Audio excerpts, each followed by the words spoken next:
am now that I never let anything defeat me. So wherever you are, whether it's not where you want to be yet, or you still have bigger goals, or you don't even know where you want to be yet, it is what it is, and you'll get past it as long as you keep going forward. Slow motion better than no motion. Damn, Q. Baby, you did that. What up, man? It's your boy Shad. Shad vs. Everybody podcast. Voice of Detroit. Motherfucking podcast MVP in this motherfucker, man. The champ is here! The champ is here! What up, man? It's your boy Shad. Shad vs. Everybody podcast, episode 225. And we back in our politician bag. Yes. We got, she running for Detroit City Council. She a political organizer, a community leader, a radio host, a mentor, a mother. We got Chantel Watkins in the building. Yes. How you doing? I'm doing great. I'm excited to be here. Thank you. Sure. 225 episodes. Okay, Yeah. I'm excited. On some random stuff, I found you because I usually like to look for like people through people comments, and I seen you was on Randy in her comments, and I was just like going through the comments, seeing like, all right, bet. I just find like 10 random people and send my clips out. You was one of them that said something back, and I found out you was running for city council, and was like, hey, we got link up and have you on the show. Yeah, I'm excited. Randy and I have been friends. We've done radio and podcasts and stuff together. We've been friends for over 10 years now. That's my girl. That's what's up. Was you on Oso Radio? Yep. Oh yeah. I did Oso News. Okay. Yep. How long was you doing that for? Shoot. For like 2 years, I think. We did it for like 2 years. For sure. Yeah. I was on there right before, I don't know if when it ended at the time. His name was Ted Honcho at the time. Okay. But he changed it. Well, he changed his name to his real name. Damn, he changed his real name. My bad, man. I'm sorry, man. But I was on there. He had a couple of podcasters on there, and I was like early in the podcast game, probably episode 10. Oh, that's nice. Yeah, so he had me on there, and right after, I think it wound up closing down or whatever. So. Okay, yeah. Shout out to Randy. Shout out to Oso Radio. Yes. Randy, I'm still waiting on my interview. It's all good, though. But we start everything with salute me while I'm here. A lot of times we wait for people to pass away before we give them their flowers. You know what I'm saying? But it can't be the easy answer. It can't be mom, dad. It can't be no siblings, or it can't be no kids. Okay. I wasn't going to talk about none of them anyway. Okay, bet. That'd be an easy answer right there. So go ahead, give your salute out. Then they gotta be alive too.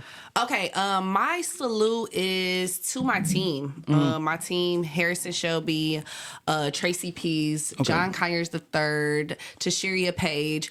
Y'all don't have to be rocking with me the way y'all do, because y'all are severely underpaid. So thank you so much. For sure. Shout out to the team. It's hard for me to salute somebody. This person probably don't even know or don't even follow the show. I definitely don't know me anymore. But my first favorite teacher is Bill Cartwright. Mr. Cartwright. That's like a strong black man. Mr. Cartwright was at Bustle. And low-key, we was kind of jealous of Mr. Cartwright because all the little girls had crushes on him. But Mr. Cartwright used to come to school with no suit, little Nike jogging fit on with the newest J's and stuff like that, line up fresh. Like, he was a cool dude, and he used to let us like get away with a lot of stuff in class. So he was like our first favorite teacher. So shout out to Mr. Cartwright, man. Yeah, shout out. And I heard he out here making money. He ain't teaching no more. He got his little business going on and stuff like that. So yeah, shout out to Mr. Cartwright. Hopefully one day I can get you on. We can reminisce about the good Bustle days. Yeah, educators are important. No, fast. But talk about you. Talk about this year. How this year went for you and stuff like that, and what were some goals you had going from 24 to 25? I don't really set goals at the beginning of the year. I set my New Year is my birthday. So I turned 34 in October. I turned 35 this year. And my biggest goal was to become more patient with my son. Okay. I feel like the older he gets, the more he's talking. For sure. He's in between two households. Like, I really had to just hone in on my patience, and I think I'm doing like a really good job on that. Sure. I also wanted to figure out the trajectory of my life too. Like, I'm like, I've accomplished so much already at 34. I wanted to see what was next for me. And obviously, I'm that because I'm running for city council right now. So I accomplished everything that I manifest. So I'm really, really excited to be running for the District 5 seat. Definitely. That's dope. How is that managing going back and forth between your kid when you are doing the co-parenting thing? My oldest son is with my high school girlfriend. And the way we got it is she moved out of state. At the time, we both moved out of state, but I had him during the school year, and she had him during like the summer and stuff like that. So how do y'all deal with that? Do y'all get along? And like that smile said it all, but like how do y'all, manage to have a healthy co-parenting relationship? Healthy is a goal. Yeah. Healthy is a goal. Okay. Healthy is a goal. But I think the biggest thing that we do is we just put our son first. Like he had a birthday party with me last week. He's having a birthday party this weekend with his dad. Okay. And not making it seem weird to him, but like I package it as an abundance. Okay. Like you have two families. You have people who love you. Everything that you have is an abundance. So I don't want him to, the world try and get in people's heads and make him feel like he come from a broken home. But you have two different full homes. Yeah. So I just package everything as an abundance for my son because everything he has is so vast and so great. And his dad is talented. His dad won Chopped. Okay. He does a lot of phenomenal things. He's just as successful in his own career. Dope. So I think that my son has so many different blessings from so many different angles. So I just do my best to never interfere with his blessings. Got you. Cause I remember those first couple months of that split was a little rough for me. Yeah. It's like we wasn't saying nothing. Like I was just handing her baby here and keep it moving and stuff like that. It goes in waves. But I think that's relationships, period, especially when there's a severance there. And then you got your child. But, as long as you love your child, you'll always figure out a way. Yeah. Cause my mom she was like, are you gonna ever get back with her? I'm like, no. So what y'all mad at each other about? I'm like, I don't know. Period. Like it's over. Lay like it on the floor. Yeah. So put it all out it was there. for my moms. We would, our relationship would have been bad, but after a while, we real cool. Like we good. Like I'm cool with her husband. She cool with my wife. Period. Like, everything cool. Ain't no point in beefing. Like my son see that, so that's cool. Because you got some that can't even tolerate each other. You got to have a person to pick up and drop off to each and every one. So shout out to all the co-parents. Saying people out there, man. It can be hard, but it can also be easy. Yeah. With your son just turning 4. Not too long ago. Talk about motherhood and how it changed you for the better, like prior to having a kid to now having a 4-year-old son. Yeah. Well, you got another son too. It's older, right? Well, that's my child's father's son that I help raise still. Because I've known him since he was 7. Okay, that's Devontae. He's the best. Yeah. I love him. We have a great relationship. He plays in the bands at his school. He played football. Like, that's my guy. Yeah. And I was pregnant during the pandemic, and their dad was working a lot of odd jobs because he's a chef. And, of course, restaurants were closed. So he was gone all the time. So that was my number one. Oh, yeah, during that time. So we just really grew really close together. So I do consider him as a son to me as well. Now, before you get to your son, the question I asked, was that something hard coming to a situation where it's already a kid around and you kind of like you're not mom, but you kind of be a second mom to him? Not for me, because I come from a blended family. Like my dad had 4 kids before I was even born, and my brother lived in the house with me. My older brother's 14 years older than me, and he lived in the house. And me and my older sister have the same exact birthday, and we 12 years apart. So I had already had examples of what that looked like. So, and then I love kids. Like I feel like, and I really don't like dating people who don't have kids. Like I really want to see the type of person you are. Yeah, exactly. And I feel like that's one what of the you ways getting to yourself do into? so. Yeah. How are you as a father and stuff? Yeah. So with you, like how did motherhood change you is when you had your own, Yeah, I am a fiery, ferocious woman. I'm a huge, intersectional feminist, but I'm a black woman first, and I would really beat the shit out of anybody at any given point. Yeah, for sure, yeah. Like for real. Like, I seen some of you posts when you was in there fighting and stuff. You changed. Yeah, I really did not give a fuck at all. And having a child really made me slow down and realize that, girl, you could lose your life out here. Definitely. But before, I just didn't feel like I had shit to lose. But I have so much to lose, and having a child has completely changed how I look at my life, and it also changes how I look at issues. Like I've always cared about the issues, right? I've been doing this for 15 years, but I care about them in a way that also affects children. Exactly. Like I care about transportation and small businesses, right? For my own, but I also want small businesses like trampoline parks and stuff like that in Detroit, because I'm tired of driving to Warren and Royal Oak to take my kids to those places, or he gonna be riding the bus, mommy ain't always gonna be available for that ride. You don't need to be able to get on the Dexter yourself. My son just turned 18 and never been on a bus before, and I felt bad about it. Like, dang, the last time he was on a bus, he probably about 1 or 2 years old. Okay. So he don't know how it feels to get on the bus and how mad you get if you missed the bus and got to wait another 45 to an hour for that bus to come. Like, look, you that's know what what we're trying to change. We're trying to change it to 10 to 20 minutes. And that's what we're going to talk about here, the whole transportation issues. Yeah. But you say that it made you, you know what I'm saying, really care about what you stand for and stuff, having a kid. Mm-hmm. Give me a time when you had to push through something when you really wanted to break down. Pretty deep. Last summer, I did break down though, but I didn't stop. Mm-hmm. But last summer, me and Dre were homeless for a month, mm-hmm. and I was just going to apartments every day, mm-hmm. trying to find a place. And luckily, I was blessed because I do have a really good job and I got a salary. I'm just trying to find the place, right? Mm-hmm. But like, I'm working all day, dropping him off to daycare, sleeping on my friend's couch, doing all this stuff, mm-hmm. and it made me feel like a really bad mom, and it made me like. It hurt me a lot, and then it just was so difficult because he didn't really know. Like we at my friend's house, and he thinking we having sleepovers and like everything. But like I didn't have the help that I really needed besides my friends that were there for me and let me like be there. But it was just so difficult. I just felt like I couldn't give my son what he needed. So when we got I was literally standing in my friend's living room crying because every place I looked at was just a piece of shit. I think it also helped me bring me to like how I feel about housing in a lot of ways.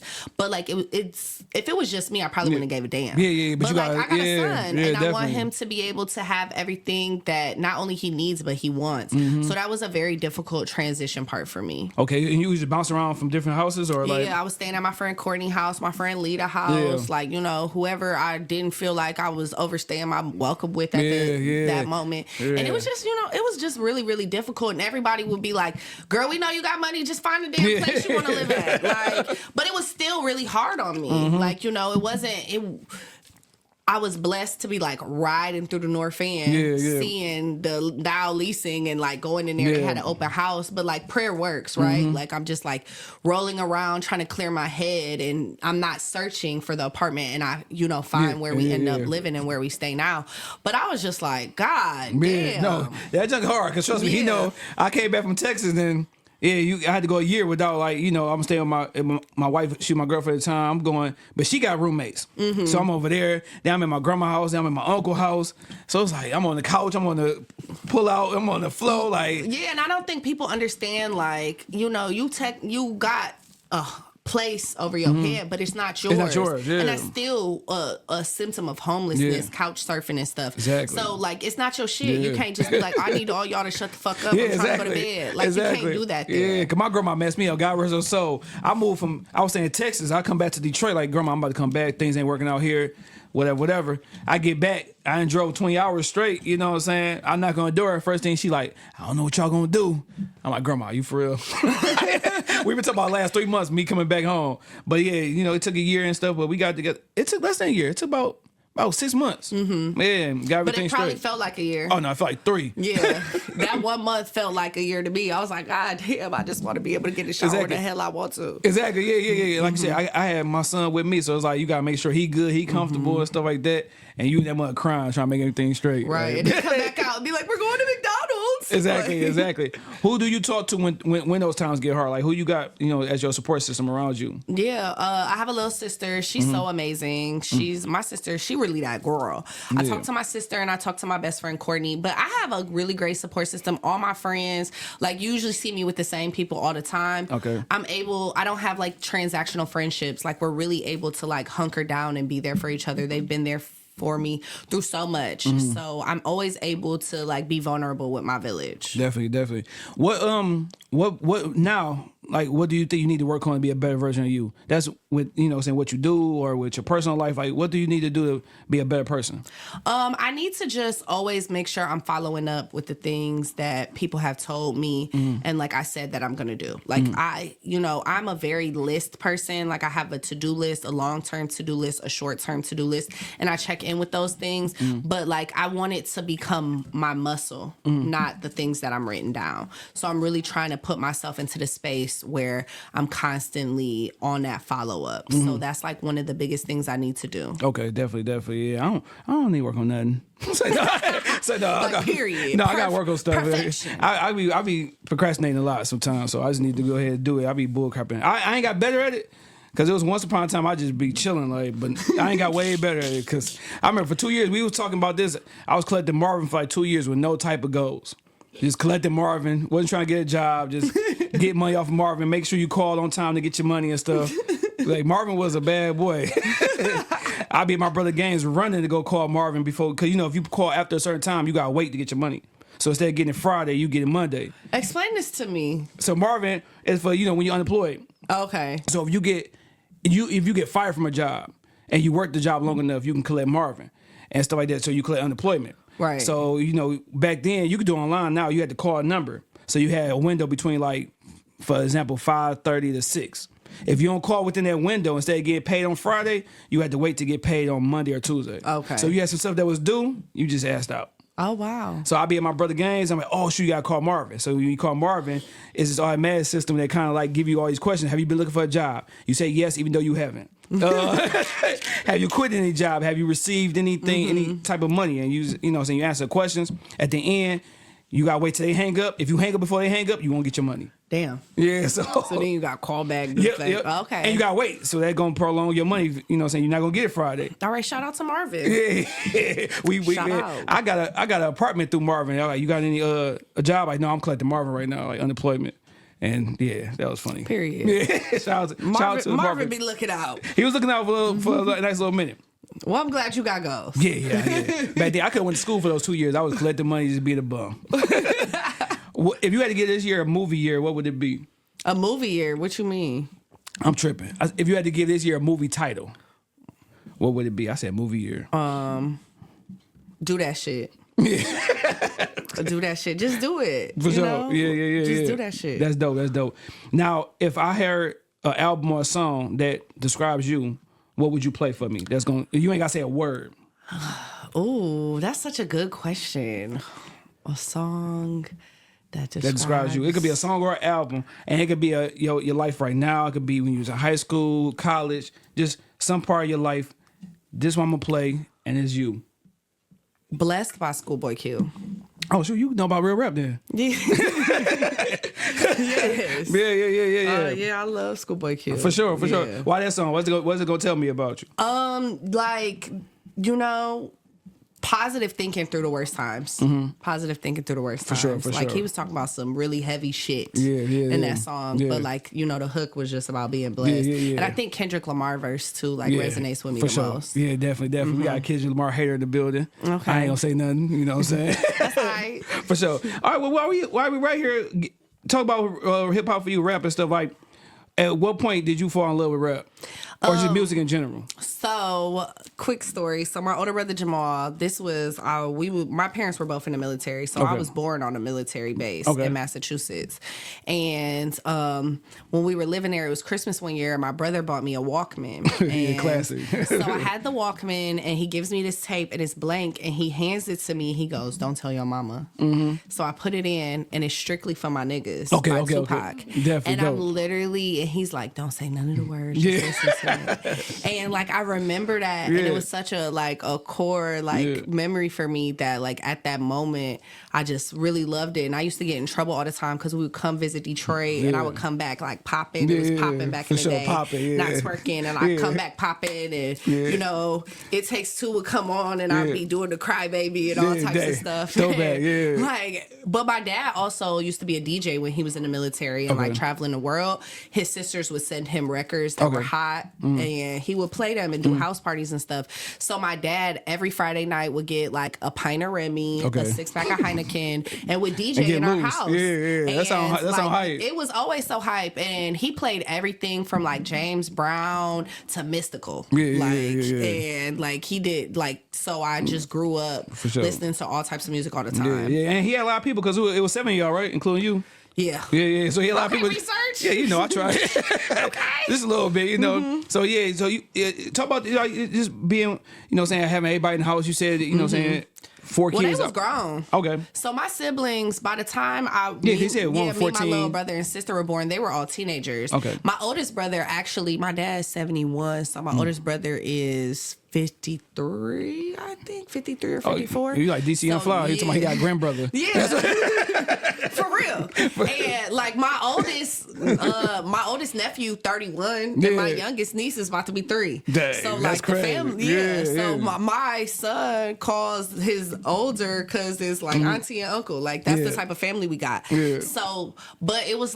We're all close though. Okay. Like, I'm super close with my sister. I'll be going to Denver to go visit her next month. Yeah. I just gave my little brother a hug, big old hug yesterday. Like me and my little sister are best friends. It's been a great experience because unfortunately we've also dealt with a lot of tragedy because my oldest sister was killed when I was 14. Oh yeah, sorry to hear that. And thank you. And we've always just loved each other and like been able to be there for each other. We talk all the time, phone calls and everything.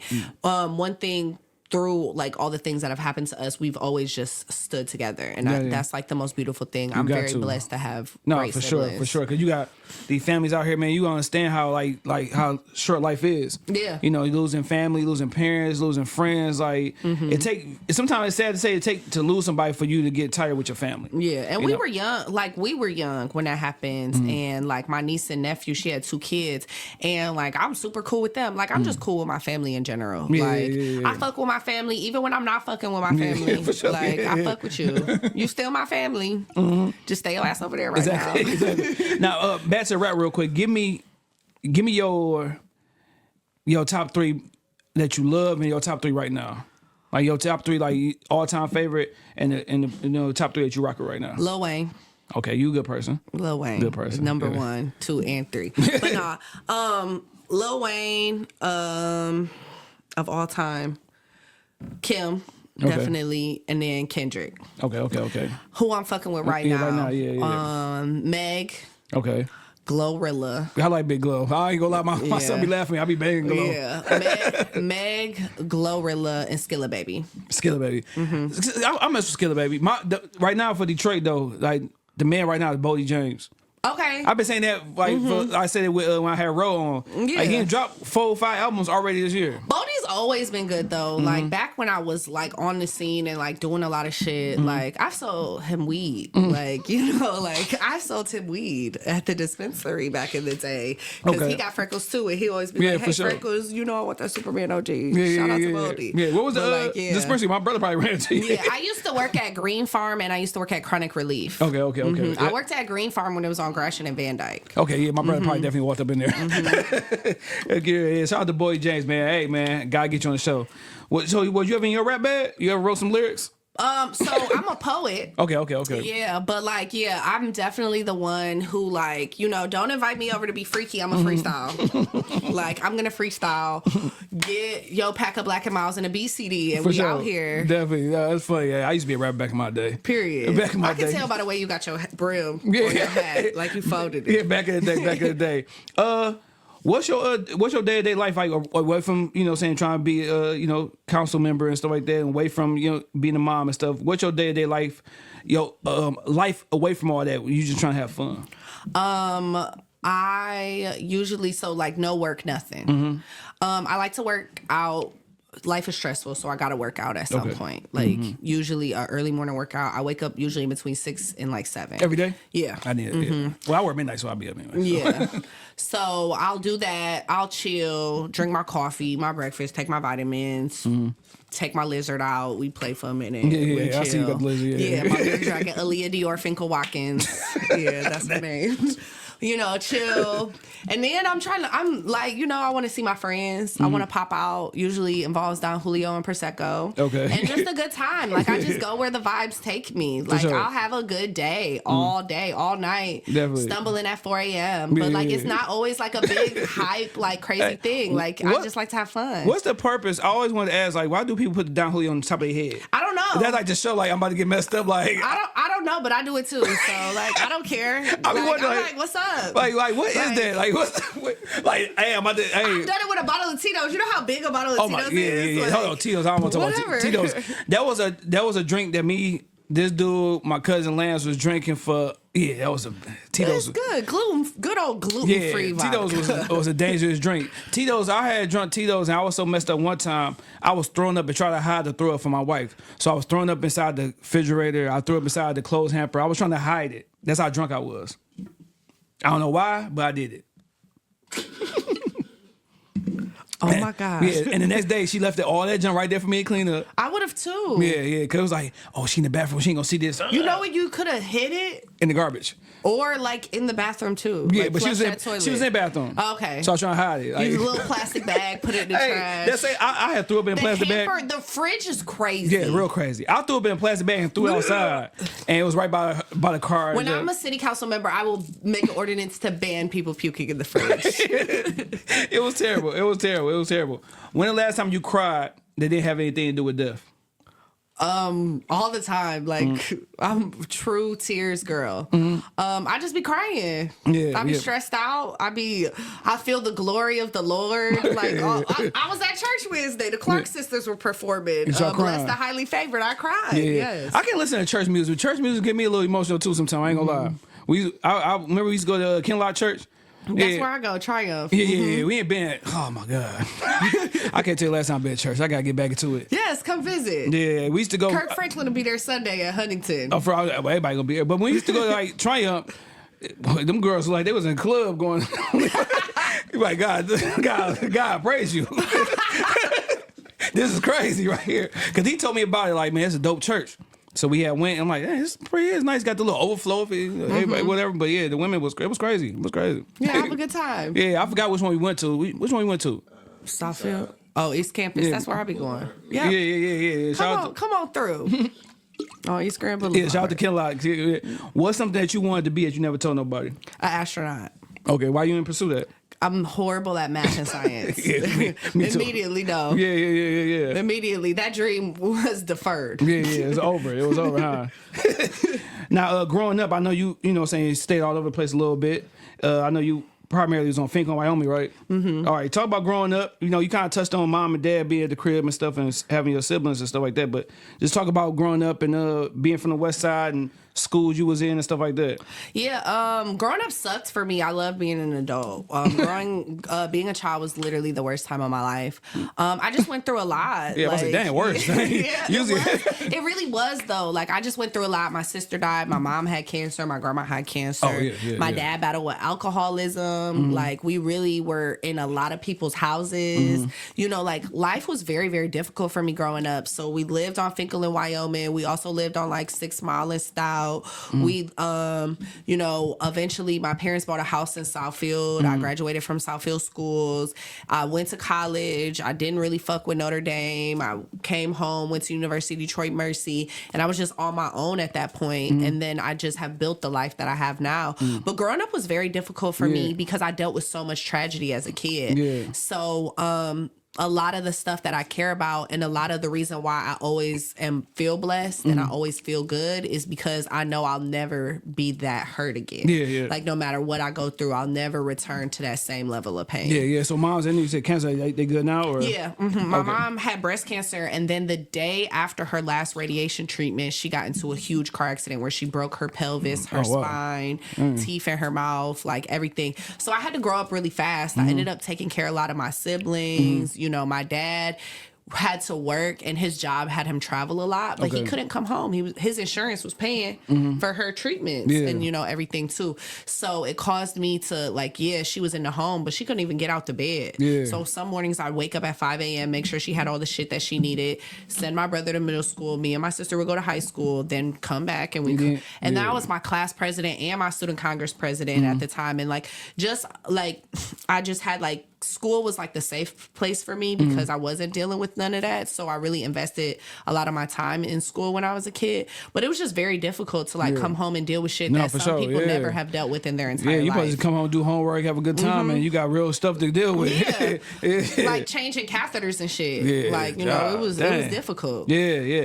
Do you look at, even though that was a rough time, do you look at like, now that you're older, you can get through anything? Yeah, because like, absolutely. Yeah. Because I didn't even have a fraction of the knowledge that I do now. You know, I feel like a lot of that knowledge is because of that. So I don't look at anything with like despair in the past. But like I also would never allow my children to go through that. Definitely, yeah. You know, Yeah, like, yeah. and it's not like my mom wanted to get in a car accident or she wanted to have breast cancer. But I built my village in a certain way. If that happened, I would just have to be by myself, and my son would have to be with someone else. Do you ever have those talks with your parents now about what you was dealing with or how you felt? Like, do y'all have No, those talks? my parents are boomers, so Okay. no. Okay. No, I just forgive and love them for who they are. But For you sure. cannot talk to most baby boomers Yeah. about shit. Like, Yeah. but what was I dealing with? Motherfucker. It's like, okay. You know what? Never mind. Hey, But you know what? Shout out to my therapist, April. I talked to her about it. That's how me and my son, nigga. What? Like, Cause my son always talk about, so man, y'all always talk about what y'all went through and stuff like that. Cause I got mad, cause I'm a basketball coach, and one of the girls like, I don't like the gym we practicing. I'm like, you don't like the gym we practicing? You might be lucky we got a damn gym to go to and play. yeah. Like, I feel like to an extent, yeah, but like also like some shit wasn't normal. Like, you know, Yeah, parents should acknowledge that. No, for like, sure. You know, but For sure. some of them will Yeah. not. But that's okay. I don't Yeah. even. I'm not gonna piss myself off by trying to have the conversation. Cause shoot, my mom. I thought about that recently. How crazy it was that I was staying home by myself at 9 or 10 watching my little brother.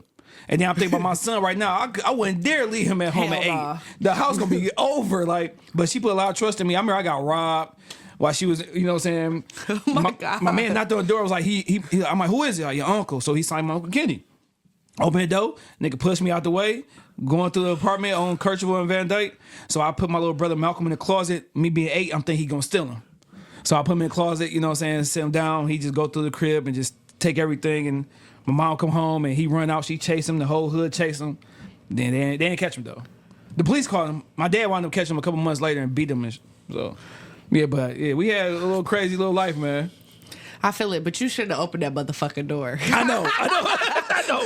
Like, yes, And you then- are a kid and shit. You gotta think. But do not open the As soon door. as I opened the door, I saw I wasn't kidding. I'm like, I fucked up. But you know what? Parents also used to say, I don't give a fuck if you know who it is. Yeah, don't open the door. You're still not supposed to open the door. It's like, he sounded just like Kenny. I swear it was Kenny. Kenny But you worked. also were a kid. It's a kid's brain. So I get both But things. when he came in the door and it wasn't him, I'm like, only thing I thought about, I wasn't thinking about the place getting robbed. I thought about my dad putting hands on me like, dog, my dad about to beat my... Like, my dad beat me Did for you getting get my beat bike. up? No, not that time. That's the only time my dad didn't beat But me. you know what I'm gonna say though, because one time we was out and I told Devontae to watch his brother for a second while I put on my coat, and I turned around and his brother not there, and I'm like, "Fuck!" So I'm looking for his brother. Luckily, his brother, he's just extra. He Dre over there begging him for pizza. You allergic to cheese and your daddy Muslim. You not getting no pepperoni pizza. Like no. But I remember I was so pissed off, and I saw the look on his face, thinking the baby might have got kidnapped, and I was like, you know what? I'm not even about to cuss your ass out. Get in the car. I feel like what happened was lesson enough for you to not do it. And my mom was like, we ain't gonna leave you at home no more. 2 weeks later, they was back at home. Coming one time, I was watching my little brother again. I'm across the street from How my old was your little apartment. brother? We 7 years apart, so he was about 1. I'm 8, he 1. Oh yeah, that's So I'm at this time I'm like 10 and we playing football. So my mom was like, watch your brother. How am I gonna watch my brother and play football at the same time? So we playing football, and next thing I know, he running across the street. Like I said, we on Van Dyke and Kirchville, so he running across Van Dyke. Or what's that? Yeah, Van Dyke. And I see my mom in the window. As he running across the street, my mom in the window, I'm gonna fuck you up. I'm like, dog, I'm trying to play football. Like, yeah, but parents was going crazy back in the day, dog. Like, Yeah. I'm trying to have a good time, be a kid, be 10. They like, nah. Yeah. Watch You want me to have this fun and watch my brother. Like, I used to take my brother to sleep over. It's like, man, you got to bring Malcolm? Yup. Man, stay home. We don't want you to come no more, man. But shout out to the parents who thought it was right for us to stay home. Period. And get robbed and just, Now, how did you want to run for city council? You know what I'm saying? You announced it on your birthday, didn't you? No, I announced it in March. Okay, March. Yeah. But what made you want to, because I know you've been doing, being into, political organizer and you being in this space. What made you want to do it and just run for city council and, make a change in the city? Yeah, one of the biggest things for me is because I've been doing this for so long and I know how policy works and working with policymakers, I'm constantly told like, oh, we can't do that. Oh, it's not the time now. Oh, we have to do this, blah, blah, blah. All right, well, get out my way. Get out my way. okay, I know how policy works. I know how to, you're supposed to do these things. I've also been able to accomplish a lot, like raise minimum wage, reproductive rights, bring DTE down when it comes to raising rates and stuff like that. It just takes hard work, and I'm not afraid of hard work. And also, I don't have nobody to impress but my constituents and my voters. Sure. I really don't care about party politics. I really don't care about stuff. There's people who will call my phone and be like, oh, you should do this. And I'll be like, thank you. That was a great suggestion. And I'll move on with my day. For sure. Like, you know what I'm saying? Never disrespectful, never argumentative, but I know how politics work. And if you're not going to work them for the people, then I guess it's my turn. For sure. How bringing people, saying to vote and stuff like that, bringing them to these, polls and stuff like that. How do you do that? Because right now we be so focused on, okay, when the president come, we gotta make sure we vote, but we ain't trying to take care of stuff within our city and stuff like that. How do you get these young voters to come out and and do that? People often confuse, just because you build a house don't mean nobody want to live in it, right? Like, people think, oh, we're gonna have this voters rally and all that stuff. Yeah. Don't nobody give a damn. Young people, seniors, all these different people, you have to meet them where they are.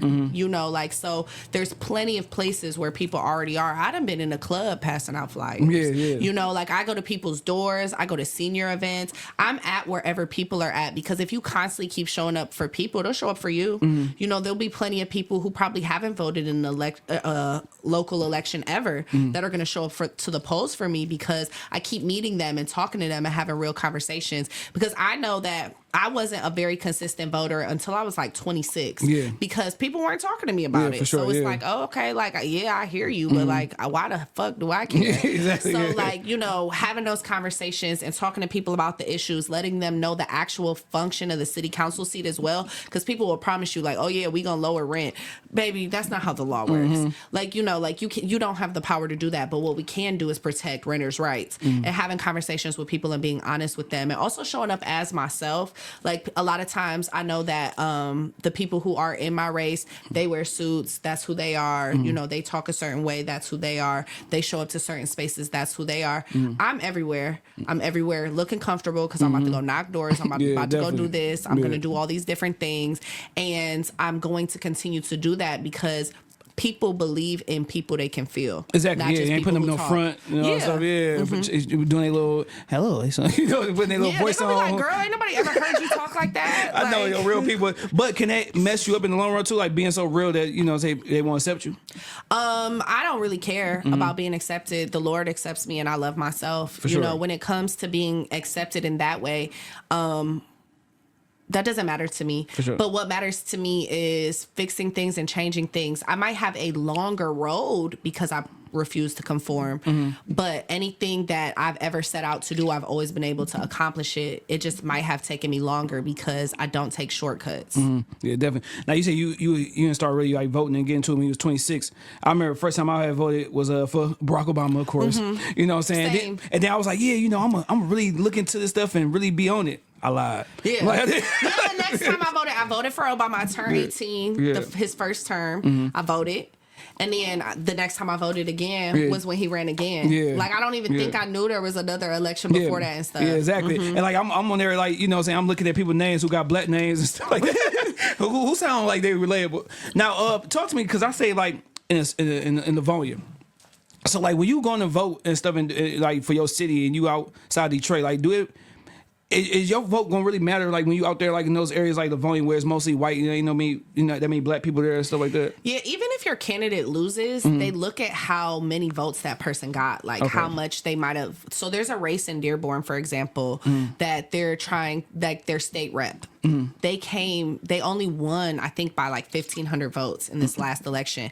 That man is scared as fuck. Yeah. Because if you keep building momentum for people to go against you, then now you have to listen to this group of people because obviously they have power and you cutting it close. Yeah. So you're going to have to address the things that they say. That's why a lot of times when presidents win or governors win or something, the people that they might have ran against them might end up on their cabinet. Exactly. Or they end up in their administration somehow, because you realize that this person does have a sphere of influence, so you'd rather have them on your team. Exactly. Yeah. Because we out there in Livonia, we going to vote and stuff, they looking at us like get the fuck on, like, you know what I'm saying? They're scared. They're intimidated. And your vote does count because, like, I think Livonia, they have like a black person on their school board and like everything. Like, you always have the ability to change. It might take a little while, but like a lot of politics is just putting fear in people to make the decision that you want. For sure. What's something from the past you feel that we are missing today?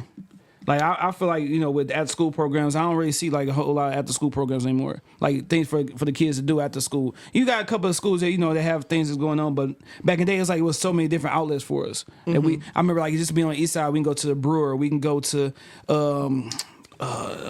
Salvation Army on Mac and stuff like that to play basketball. Like, what do you think we need to incorporate from the past that we don't have anymore? Community needs to feel small again. Like, our networks, we have community and everything, but everybody needs to be able to talk to each other and get along. Like, I speak to all my neighbors. I don't give a damn if they speak back or nothing. You know, like, there's some unhoused people who stay in a bando across from my house, and I be bringing them food like, you know, I know they be out there drinking, so I'll be like, hey, I got you a little something. Like, you know, like, community should feel small, but also like my neighbors, everybody knows my son, and he says hello to people and so I think we just really have to step out there and remember community should feel small, because I was out of town and my neighbor said, I was knocking on your door because your car ain't moved. Yeah, for so sure. I was like, tell the definitely. leasing agent, like, we need to look. And then she found me on Instagram and was like, are you okay? And I was like, yeah, I'm just out of town. But she was looking at my car because she finally, you know. So I want to continue to lead by example to make community feel small. I adopted a park in my neighborhood. I plan on doing a lot of stuff out there to connect with people. When I was living on the east side, when I was living on Jefferson and Connor, I adopted a park out there, and like, the kids knew my kids. We was always having a good time and everything. It was the park right by Remus Robinson. Like, I think I know it. I know. I think that the biggest thing is like leading by example to really show people that community should feel small, so that when we have big issues like going to the polls to get somebody, you know, we're about to vote for a U.S. senator and a governor. If I had that conversation with all my neighbors, now we have built voting power that's bigger, you know. But like, also doing it without a goal. I don't need nothing back from none of these niggas. I just really like that someone was looking out and was like, something might be wrong with her. Her car hasn't moved. This girl always gone. Yeah, and like I said, back in the day, like, you did have those communities where everybody knew everybody. Yeah. You know, now you speak, what the fuck you looking at? What you like, you know what I'm saying? So like on this block, for example, my grandma stayed here and stuff like that, so we always come back here. But everybody knew everybody. You know what I'm saying? And those make a great block, because you know, you looking out, hey man, hey my man, I don't know who that is, like, coming down the block, we ain't never seen him, like, you know. So that's dope to have that connection with the people in your neighborhood. Or like if somebody all of a sudden bought a bunch of fucking potatoes because they was all on sale, and you knocking, hey girl, I got this bag of potatoes. Yeah, for sure. Like, you know, like stuff like that. It doesn't always have to be negative. You it's can't like, oh, we doing water balloons at 12. Make sure the kids come by. You know, you can't even borrow no sugar no more. Like, you know what I'm saying? Like, you gotta be scared and stuff. But talk about adopting a park. Like, talk about that. Like, I never heard. Like, how do you adopt a park? Yeah, so through the city, you can adopt a park. They have an adopt a park program. There's a guy named Rob Straight who's the head of that. And for the past couple of years, I've adopted a park. And you're supposed to make sure that the park stays clean, and you're supposed to do like community events at them that really don't have much of a purpose besides being in your community. Yeah. So it's a really fun and awesome experience to just be with people. And plus the park be in my neighborhood. So like, we were going to be there anyway. Yeah, no, that's dope. Like, I really like it. Yeah, I remember, cause I thought about that when you said that, because I remember we had parking in the neighborhood, and I remember the rims was down. We were trying to call everybody like to try to come fix the rim, but they wouldn't fix the rim because they said that the park was a part of the school. So since that was a school park, they got to do that. So then, of course, we being some hood dudes, we went to go steal a rim. Went to a different park and stole a rim. We just messed their park up and stuff. Like, we wasn't thinking. We was only like 15. Okay, but I mean, you know. Yeah, had to make our, hey, I adopted that park. That was my park. I remember we was, man, yeah, a police officer helped us do it too. My dog E, he was he worked for the precinct right here on Gunston. Yeah, so yeah, shout out to E. Okay, well, shout out to E. Yeah, Thank you, Officer E. He had our back. But no, that's dope though. I never heard that till just now. So adopt a park. Talk about Detroit Action. What is that? Yeah. So Detroit Action is known as a union for the hood, and it's a 501c4 nonprofit organization that works on issues like housing. I worked on corporate accountability there. I'm the online to offline organizing manager, which means that I take people who care about issues online for them to take action in real life, and then for them to report it back online about like the different things that we did. So my biggest issue fight was corporate accountability with DTE, and last year DTE was trying to raise gas and gas and electric rates 10%, but we got them down to gas to 2.65 and electricity to 4.65. Okay. So like fighting really hard, but also building small community. Like everybody who I've worked with at Detroit Action, like is helping on my campaign, volunteering and stuff, like because they believe in me, the issues that we do, and it's really fun. Like I've worked at a lot of different nonprofits, but Detroit Action has definitely been my favorite. For sure. Now, for those who don't know the role of a Detroit City Council member, talk to them about that. Like, yeah, so people have higher expectations than what the role actually does. Okay. That's for sure. But that's also because some people who want the seat or have had the seat have oversold what is possible there. They help balance the budget. They create ordinances, and they help connect citizens to social services and look out for their neighborhoods. Okay. So those are the roles of a city council person. Okay. Now I want to talk about like the teachers. How can we help these teachers out a little bit more? I know, like, because can we help out like charter school? That's not you can't help out like charter schools is funded. They're not funded through the city or the state. Yeah, they're like usually that. funded by like colleges and businesses. Yeah, because I coach at Jalen Rose Leadership Academy. I know he just had a walkout. The kids walked out because they didn't like the they didn't like the principal. So the principal, they feel like the principal is kind of like running the good teachers out. They feel like it's what she say. If you don't listen, then you out of there. So how can we support these teachers a little bit more, keep them in these schools? Because you see a lot of people that's not qualified to be teachers that's in there because we don't have enough teachers in the school. Yeah. Community, volunteering at schools. Like you can come read, you can come help the classroom and everything. There's not even like a really big like political role that you have to take. It can literally be like, hey, I can volunteer 5 hours a week, or like this day I'm off work. I can come in your classroom and I can help. And I think people really need to go back to that, because I remember when I was in school, there were a lot of like parent volunteers at my school. I remember seeing some people's parents and being really cool with them because they were up at the school once, twice a week, selling bagels, raising money in the school. We have 50-cent bagel days on Wednesdays and stuff like that. You know, like parents really need to remember that if you want your child to thrive, you have to be a part of every aspect. And don't of just what come up there doing. when your school, when your kid getting suspended, and you up there acting the ass, or when your kid getting bad grades. You should be people up there. don't even know that you their parent. Exactly. They're like, oh, who parent is that? But that, again, that's community, because I remember with my little brother, this is my uncle, my mom worked afternoon, so it was a lot of stuff that she was missing. So when parent-teacher conference come, guess what? I'm in that mud, 19, 20, and he come in and we checking out, because like I said, it take more than just your parents. It take everybody to help out. Exactly. So like my son is going to be starting preschool in the fall, and I plan on taking, Fridays on city council aren't as full, and I will be up at the school helping on Fridays. That's definitely something that they should do. Like I said, your parents should take action, and not, like I said, not wait for their kid to get in trouble before they show up to school. Because I think it gives kids an incentive to do better too, because they feel more invested in. It's like that natural feeling. Like when people are showing up for you, you feel more proud of it, so you want to do better. Exactly. Like I said, because I got a basketball team, and I coach at middle school too. And I started an AAU organization. Period. And I was trying to get this one girl, she can really play. I was trying to get her to come and play for us. So I talked to the dad like, hey man, we got practice on Saturdays right now until we start getting games and stuff. And this dude was like, hey, you ain't about to mess my Saturdays up. I'm like, bro, practice an hour and a half. He's like, I ain't about to mess my Saturdays up to bring my kid up there. And I even was going to help. Like he like on Wyoming, like, and by the freeway, by the lodge. So I'm like, bro, just drive her to 8 Mile, Wyoming. I pass that all the time. I just she can ride with me. I ain't hear nothing back from them, because like those parents they be wanting their kid to be good and do this stuff, but like you said, they don't want to show up. Yeah. And like you said, when you got that person in the crowd, or you got that person bring you somewhere, what I'm saying, to a practice, it's gonna make you feel good. And you learn discipline. You learn a lot of like lessons. Don't always have to be like, you need to do this. Like you have to experience things. You have to experience wins. You have to experience losses. You have to experience all these things. And by being involved in more than one thing, especially when you're young, you learn a lot of like critical thinking, problem solving skills just from participating. So shout out to you for being a coach and believing in them kids. And if you ever want to make a donation to RS Elite, period. Let me know. Period. But no, and then like I said, it's hard for the kids because they ain't getting support from teachers.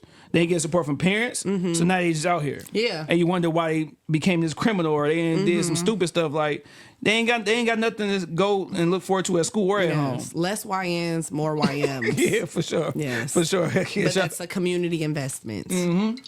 Definitely. Now, another thing with the city, you see a lot of stuff that's going on downtown. They building downtown up. But when we going to build the city up, like the neighborhoods up, like talk about that. And when are we able to build the cities up without moving us out the way too? Yeah, I can't wait to be a part of the economic development for neighborhoods, right? Detroit residents and Detroit small businesses have really been the fiber of the city, especially when we've been bankrupt and have gone through all these different things and we have so many people who live here. But we've seen the city use tax abatements and different ordinances to give billionaires and corporations tax breaks. Okay, well, that law applies everywhere. So we need to give small businesses tax breaks. We need to fasten up the permitting process so people are not sitting on things for a year and a half before they can even open their business. We can't lower people's taxes, but what can we do? We can offer home repairs, grants for home repairs. So people, you don't know how many, I'm door knocking and I can't go up somebody's porch. I got to go to their side door because they can't afford to get it fixed because they're paying all these high ass water bills and everything. So I'm very excited to really help invest in the economic development of our neighborhoods. When it comes to, if we have more small businesses, more people have jobs, more people are able to afford the beautification of their neighborhoods. We help aid the beautification of their neighborhoods and everything too. So yes, downtown's beautiful. I ain't gonna front like I went out there on NFL draft weekend. For sure, and like Queens not my favorite bar. Like, you know, like I ain't bought something from that Gucci store. Like, yeah, that's the truth. But also, like, I also want to be able to walk through my neighborhood and go to a coffee shop like they can in Royal Oak and Ferndale. And I want to be able to do all this stuff right in my neighborhood. Without having to go, how do we do that? Yeah, without having to go way out. You know what I'm saying? I'm tired of that shit. Like, we need to be able to do that right on our own blocks. And by aiding those processes for small businesses, also offering, you know, a lot of people in my district, there's not that many grocery stores in my district. And how do we get Kroger and Aldi? We're going to have to give them tax breaks to come build grocery stores in the middle of my district as well. But also working with those gas stations and those liquor stores and giving them grants for refrigeration units and working with urban farmers to put healthy food in those refrigeration units as a short-term plan too. Definitely, because you going there, boy, and getting old ass honey buns and you know, that's fire. A little crispy crunchy. Oh yeah, hold on. Don't ever talk bad about crispy crunchy chicken. Crispy crunchy. But you know, what if I want a smoothie with my crispy crunchy? Exactly. So, but no, you're right though, because it's nowhere for us to go, and then you gotta go, like you said, Kroger's at the nearest one is miles away, or you know, what I'm saying, somewhere else and stuff like that. But another thing, we do have these grocery stores that's in the city. That should be too expensive to go to too. Like you going to these stores and the box of cereal costs $8. Like, but Walmart you got it for $3. Like. Yeah, inflation is crazy, and that's why like I really want. We've seen tax breaks for Bedrock and Google and all these other places, Amazon on 8 Mile and everything. So we've given them to corporations before. Why don't we give them to those corporations as well? And then we got a whole bunch of jobs. You got to hire a lot of people to work at a grocery store. Exactly. You know, and most of them people gonna live in that neighborhood and walk there. Definitely. We definitely need that because, like I said, these stores out here is terrible. Like it's nothing for you to get. You know what I'm saying? Like besides, you know, that good crispy crunchy. Shout out to y'all want to do a sponsor deal. Give me Captain J's. Little lemon pepper. For sure. Yeah, because definitely like Walmart growing up, we had to go to the one in you know what I'm saying on what is that 13 Grass Street, 12 and Grass Street. There's a whole bunch of YNs out there. but you gotta go way out. I go to the Kroger on 9 Mile and Greenfield if I don't go to the Aldi, but the Aldi in Highland Park, you know, like so. No, for sure. And I know another thing, you know, saying as far before we get to that, with getting these neighborhoods better, are you afraid by us doing that they kicking us out and, you know, white people coming in and kicking us out? I think gentrification is honestly a symptom of like economic development, urbanization, because people who have left the city for dead really do love coming back to something that they feel like is more beautiful, right? Yeah. But I think one of the biggest things is those home repair grants, making sure people get to stay in their homes. Having one of the things that I want to do, because we can't change the cost of rent because that's a state issue, is create a renters and tenants bill of rights, which is an ordinance that lives within the city, which will protect renters too from being like illegally evicted or forcefully moved out of their homes. There's a lot of different things that we can do to keep people in Detroit so that they're not pushed out. Yeah, because you don't understand how shocked I was when I was riding down Kirchville Van Dyke I was on Jefferson. I'm riding down I mean, what the hell? Like, It's very different. Yeah, I used to live on Jefferson and Van Dyke, so I feel you. Yes. I'm looking like I'm riding down like, and you seeing like this is crazy. You got little shops right here. It wasn't there, and it was like years that I haven't been over there. My brother was like, man, it's different. I'm like, it's a whole new world. Yeah. And like, okay, but everywhere can't be a whole new world. It can't. Yeah. Like we can't. It should be a better place. it should be a better That's place it. with us still there. Yes. Yeah. Detroiters need to be able to stay in Detroit. We should not be priced out. We should not be kicked out, and we should not be made to feel like we're irrelevant. Exactly. And speaking of, like I said, making sure that we good, and then because we run to these suburbs, but like the neighborhood I'm at, they don't want me there. Like when you walking around the neighborhood, they like they look at like I'm scared for my son. He was jogging and stuff. I'm like, hey bro, be careful, dog. He got that Trump sign right there. Like he's like they looking at him all crazy and stuff like that. So we be quick to run out there, but they don't want us out there. Like it's cool to be out there. It's better. You know what I'm saying? It's more Kroger's and Walmart's out there and stuff like that. But they don't want you there. So it's like build the city up, have us stay out there. Little Culver's and Steak and Shake out Yeah, there. get a lot of restaurants. Different fast foods. Chick-fil-A. All that stuff. Now, another thing with the kids too. What happened to like? Do they still offer summer jobs for like kids 14? Do. Okay. They do have programs for kids. But you know, I love the programs. I love the rec centers. I love all of that. That's great. There are many opportunities for children until it hits like 6, 7 o'clock. Right. And we all know kids love to stay up late. So one of the things I also want to do is work with small businesses and offer incentives to people bring in batting cages, laser tag, movie theaters. We have all of these things that do not exist in the city of Detroit, but exist everywhere else. Recreation for children does not always mean that it's in a rec center. Exactly. Kids also want to hang out, and then people are like, oh, well, they don't know how to act. They haven't had the opportunity to learn how to act. These places gonna have curfews like they do at the Palladium in Birmingham and all that other stuff too. You can't be with that. But like, we have to give children a chance to not only have fun but to learn what that's like. Yeah, and they want to hang out. They want to go to Airtown, Urban Air, and all that stuff. Like, you know, my kids be want to go there all the time. And it's just anti-black to always assume that Detroit kids is going to be acting a fool, because kids act a fool everywhere. No, definitely. They all bad. All kids is bad. All kids is bad. They going to be fighting. They fight I've been at the Urban Air with Devontae and DeAndre, and it's a group of Chaldean kids beating the hell out of each other. You know what I'm saying? It's not one ethnicity where kids act a fool. Their brains are developing. Their hormones are raging. You're going to have a little, but you know what? That's why another job will be made, because there'll be security. Look at that. Yeah, that's like, we definitely got to have that stuff here, man, because like I said, the only thing that you got for fun, you can go to Skateland still, you know what I'm saying? Northland. But like those places are literally on two opposite ends of the city. Exactly. Yeah. Like literally. Yeah, for sure. But yeah, you don't have that access to, like I say, what the people in the suburbs do and stuff like that. Speaking of access, the bus system. Talk about that. I know you know saying you want to fix that, you know, because we just got finished talking. If you miss a bus, it's a wrap. It's over. You're going to either be late for work or you got to call off. Now you're missing money. You know what I'm saying? So talk about that. How can we make it easier? First and foremost, we need shelters and benches. For sure. It be raining on people. You at work all wet. You at church all wet. You at school all wet. Or you just got off work out of a 12-hour shift on your feet, and now you got to stand here. Now you irritated. Now you more likely to cuss somebody the hell out on the bus. Like, you know, like there's a lot of things that happen with that. So that's one of the biggest things. Also, I've talked to some bus drivers, and they don't get services if they get in an accident or they get attacked. They don't have any mental health services, which is concerning to me, that they should be able to, you know, have a couple of days off and some mental health services if something happens, because they're responsible for us. Definitely. So if they're irritable and irritated, you know, why would their customer service or anything be great? Or like, you know, Lord forbid they go off the ledge and start, you know, attacking people and stuff. So I think there needs to be a holistic view when it comes to that, like the comfort of the riders and the mental health protection of the drivers too. And then we need more buses and we need more drivers, and we really want to bring that time down to 10 to 20 minutes for a wait. Yeah, definitely. Yeah, definitely. Because like I said, you miss it, it's over. So like, would there be like more routes like in areas like, you know, you ain't gonna have that many like smaller buses, or like how would that go? So one of the biggest things that we need to do is we just need to look at how DDOT is running right now. There are more improvements that need to be made, but once we assess how DDOT is running, is it just more buses? Is it more routes? Is it less routes? Like, are there, you know, fast track buses like the Smart has that we need to adopt on the Woodward or whatever that looks like, you know?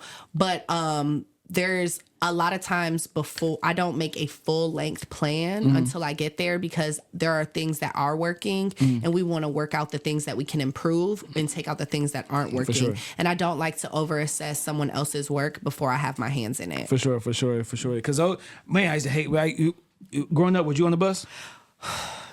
Yeah, like I used to hate, like, all right, the Gratiot bus, you can miss that bus, it's gonna come back. Yeah. Jefferson bus, it ain't coming back. The Woodward bus will come back. Yeah, Woodward bus come back. The 8 Mile will come back. The MAP bus is definitely not coming back. Yeah. You missed the MAP bus, walk home.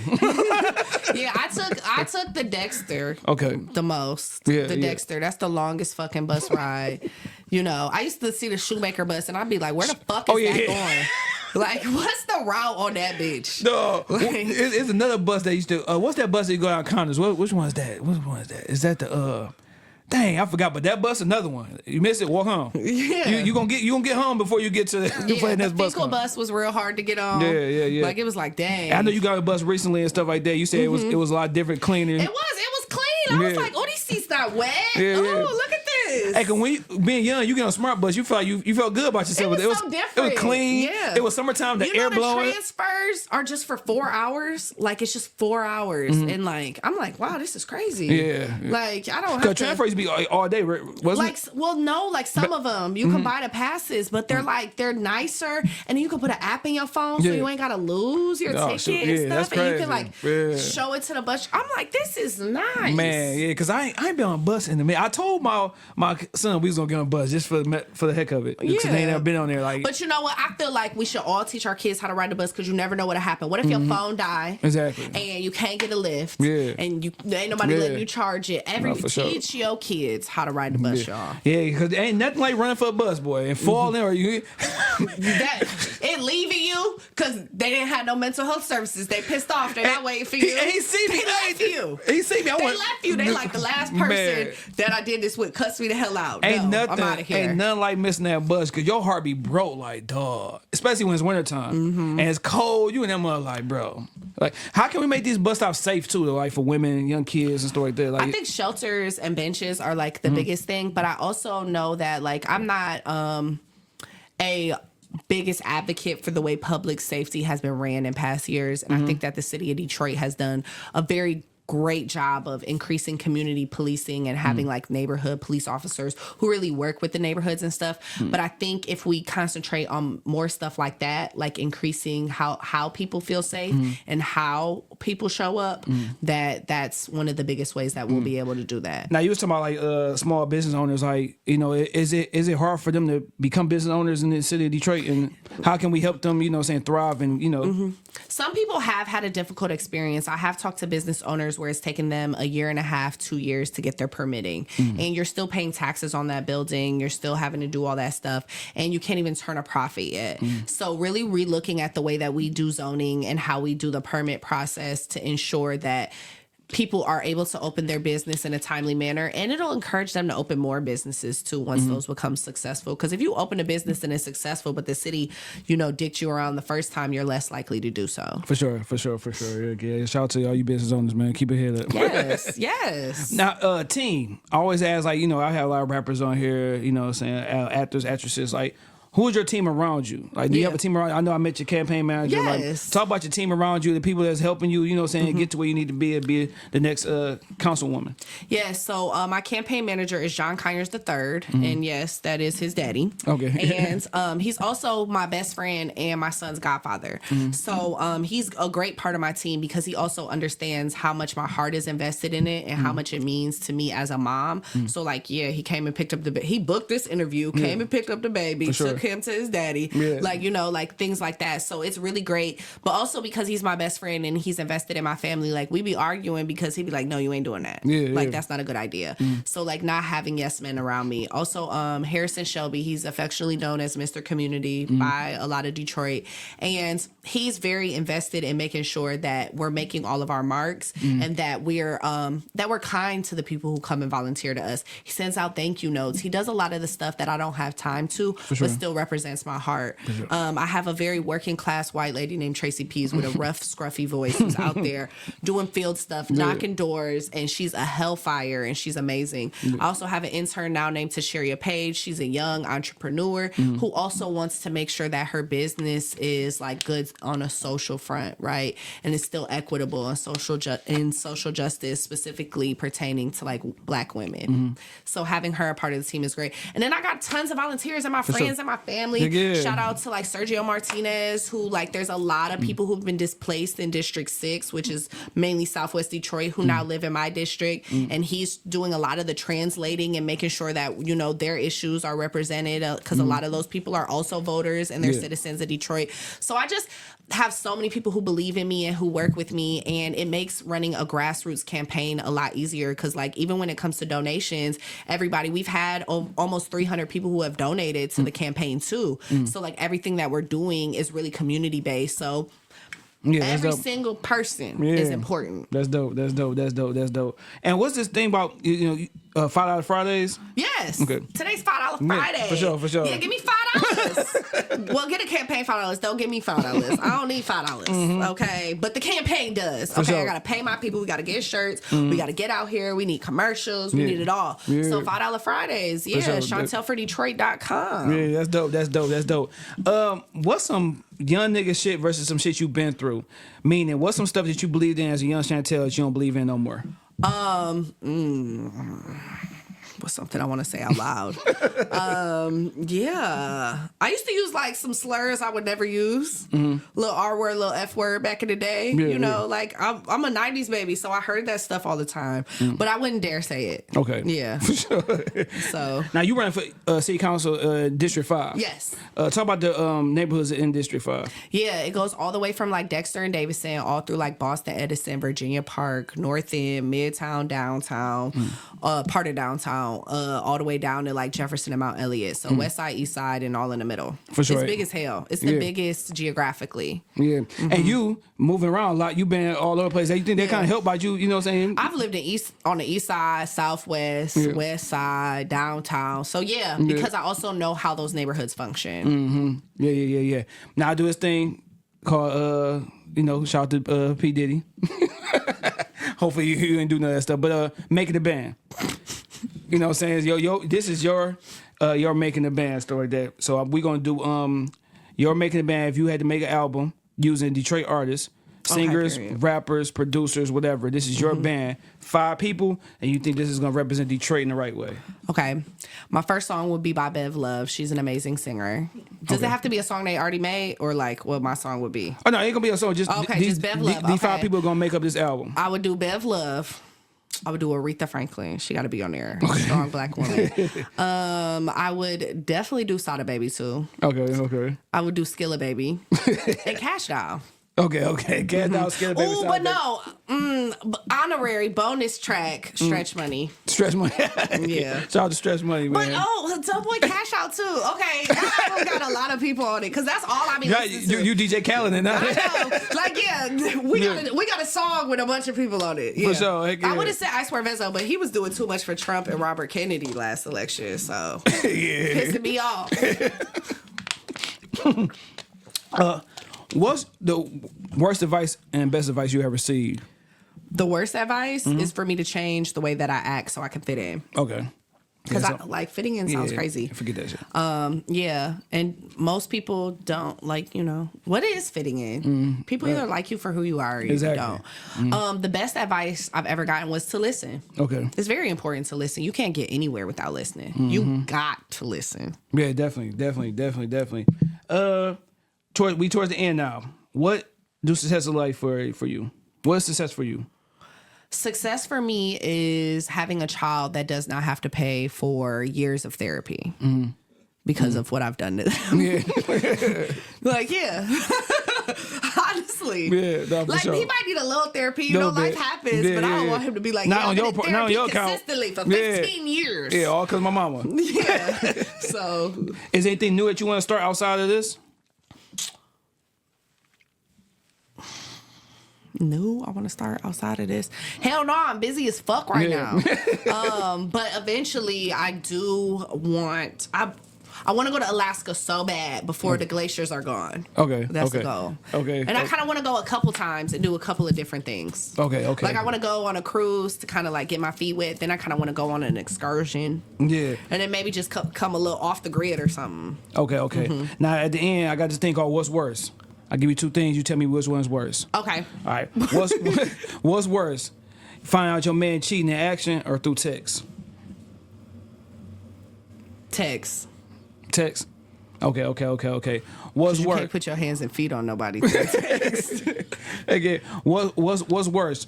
No car, nice crib. Nice car, no crib. Nice crib. Oh no. Nice car, no crib. Or It's no- worse. That's worse. Yeah. That's worse than didn't have. So you said so you. Oh yeah, that's worse. That's worse. Yeah. What's worse? A tall nigga with short legs, or I mean, no. How I say it? A tall nigga with short a short nigga with long legs, or a tall nigga with short arms. A tall nigga with short arms. What's worse? Find out your parents aren't your real parents, or find out your siblings are adopted. Finding out your parents ain't your real parents. Yeah. Forget them siblings. What's worse? Fake jewelry or fake clothes? I don't care. Yeah, we just talking about jeans. Like I don't know why people spend so much money on jeans. Like, I mean, I don't really care. Like, I mean, fake jewelry probably be worse because it'll rub off and stuff, like, physically. But I don't care what nobody got on. Rock your Fucci. What's worse? Y'all about to get down in the bedroom. You know what I'm saying? What's worse? He can't get it up or 3 strokes and he done. Can't get it up. Okay. Yeah, because you always use that excuse. Girl, you so good. You can be tired too. Yeah, that too. Yeah. Every excuse. Heck yeah. What's worse? Finding out your ex cheated on you with your homegirl, or find out your ex cheated on you. No, find out your dude cheated on you with your homegirl, or find out your dude cheated on you with your ex. Homegirl. Yeah. And I had another one. I don't know how did I say? I'm freestyling. What's worse? Finding out your mom. Yeah, what's worse? Finding out your mom and your husband once had a relationship prior to you. Or how y'all put it? That's crazy. Yeah, find out. I feel like that's worse already. Yeah. Or dang, what was the other part? How did I put it? Find out your husband once had a relationship with your mom's, or finding out your pops smashed your homegirl. The relationship with my mom. Yeah. That'd be terrible. Like, but they didn't want to tell you because they didn't want to hurt you. It was before you. That's crazy. Yeah. That'd be terrible. I wish one of my niggas was. I wish my dad would. I don't know, cause I find out my dad smashed my wife back in the day, or find out my mama smashed my homeboy. Yeah, that would change the trajectory of my life. I'd rather my dad had smashed my wife back in the day rather than my mama smashed my homie. My mama smashed my homie. I'm killing everybody. Oh my God. I came from my dad, so you had a good taste. Oh my God. No, this will all change the trajectory of my life. For sure. Well, no, it was a pleasure having you on the show. Thank you. This was a cool conversation. It was like politics, serious real stuff. life, yeah, real life, yeah. little jokey joke. Because I just, when I see that you do something, like if you're a rapper, if you an actor, actress, if you're a business person, like I don't want you to come on then you just attack what they do. Instead of like, I feel like to build an audience or to build a fan base, they want to know, you know what I'm saying? Yeah. They want to know more than what you do. They want to know your life. Period. So, yeah, that's best podcast in the city, you know what I'm saying? Best Amen. producer, killing his junk. But give people some motivation, like if they need some words and stuff, like what you want to leave them with. Mm-hmm. I think that wherever you are at that moment is never the place that you need to stay. I've done a lot of stuff. Like I literally put out my own fight videos. I've done, I've been broke as hell. I've ridden the bus. I've done a lot of things. And I think about like where I am now, that I never let anything defeat me. So wherever you are, whether it's not where you want to be yet, or you still have bigger goals, or you don't even know where you want to be yet, it is what it is, and you'll get past it as long as you keep going forward. Slow motion better than no motion. Definitely. Heck yeah. And you a first person in a while. When I talk about Detroit rap, you mentioned Stretch Money and stuff like that. People don't respect how dope Stretch was. Hot Lava was so important Hot Lava to Records, me in high school. Heck yeah, Hot Lava Records. But I had asked Ro, like, do you feel like sometimes having a song that's so classic that kind of mess up like everything else for you? Because he had a song that we still play to this day, and people overlook everything else they do and just be like, oh, they stuck on that one song. Do you think like having a hot song coming out the gate with that mess you up for later on down the line? It's better to have one hit than no hit. Praise the Lord. But I'm also not an artist, so I don't know what that feel like. But I feel like if you have a song that impacts a city like that forever, like people gonna listen to them first few 4 songs that you perform that don't nobody fuck with before you get to that last classic anyway. For sure. So it is what it is. Yeah, shout out to Stress Money. We still waiting on you too though. We waiting on you. We waiting on Randy. We waiting on Blowy James. All y'all.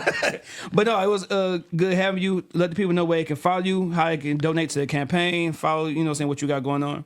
Yes, you can follow me on Instagram at Chantel, CHANTEL 4FOR Detroit. That's my Instagram. That's also my website, chantelfordetroit.com. And you just click the links in my bio and give me $5 every Friday. It ain't Chantel 4. Ain't no number 4. No, it's 4. FOR. Right. And it's that on and then I'm Chantel Watkins on Facebook for all my people who are dedicated to only having a Facebook. For sure. You got any events coming up or anything people should be looking out for? Yes, on the 25th, we do have a concert with the Dreams Deferred Band. All of them used to play for the Four Tops and Temptations and everything like that. Okay. At the Bridge Center from 6 p.m. to 8 p.m. Tickets are sold at the door. It's $20. Okay, dope. Well, it was like I said, it was a pleasure having you. Yes, you know what I'm saying? Love it. You already know, man. Shad vs. Everybody podcast, best podcast in the city. If you think different, then shit, something wrong with you. Period. You know what I'm saying? Q behind the boards. Make sure y'all follow, like, share, subscribe, all that good stuff. Even though y'all don't. It's like pulling teeth to make somebody subscribe, though. I don't know why it's so hard. You know It's not that hard. It's not. Just hit it, man. Just hit it. Period. We got dope content, man. You want to talk about bourbon and whiskey? You got that. You want to talk about everyday, weekly shit? You got that. And we here, man. You know? Peace.